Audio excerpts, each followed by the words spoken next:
Trauma-informed approaches offer safe spaces and empowering relationships and supports to people who've experienced trauma in their lives. They have a great deal of value in humanitarian organisations because they are known to make a difference not only to people receiving supports, but to the people providing support. My name is Dr. Sharon Doherty and I work for the British Red Cross. People often say that they have a sense of what being trauma-informed means, but that they find it difficult to put it into words. In its broadest sense, trauma-informed organisations and services realise that trauma is common, recognise the different ways that trauma can impact on people, and understand the types of environments, relationships, and responses that protect and promote recovery following trauma, but also the types of environments and relationships and responses that can hinder recovery. And part of the process of becoming trauma-informed is about embedding the values of safety, choice, collaboration, empowerment and trust into all aspects of service design and delivery. So into the physical environment, into every contact, into every relationship and every interaction, and crucially embedding these values into the experience of staff. There's a lot of interest in trauma-informed ways of working, particularly in front-facing organisations like the British Red Cross. And this is because we know that traumatic experiences, by which we mean experiences that are emotionally or physically harmful or life-threatening, are more common than we used to think.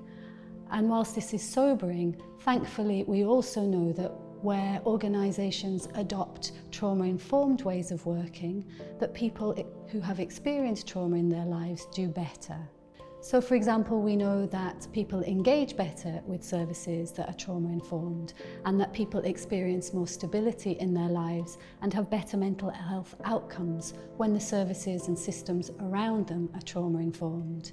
And we also know that where children have experienced trauma in their lives, that trauma-informed schools make a difference to them.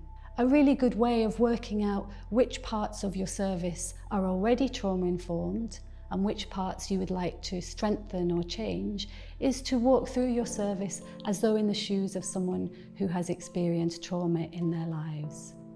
Ask yourself, how safe does a physical environment feel? Could there be aspects of your service systems that, without meaning to, are inadvertently triggering distress? Do interactions with staff and volunteers affirm to the person that they're valued and respected? Do they build trust? Do interventions recognise and build on strengths? Do they empower?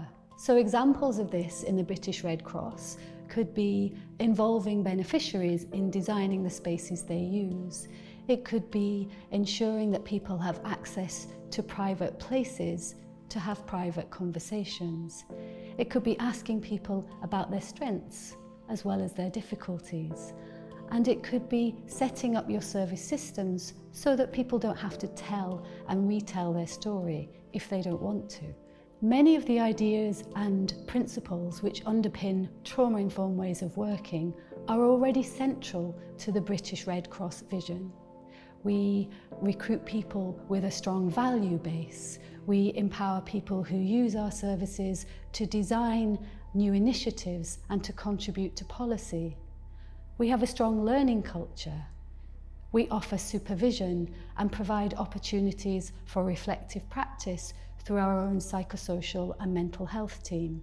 So making a commitment to embedding trauma-informed ways of working in the British Red Cross is an opportunity to recognise and celebrate what we do well, and also to commit to strengthening in areas where we can do better. And of course, in doing this, we can be confident in the knowledge that we're developing in ways that are not only good for the people who use our services, but also good for the people who deliver them.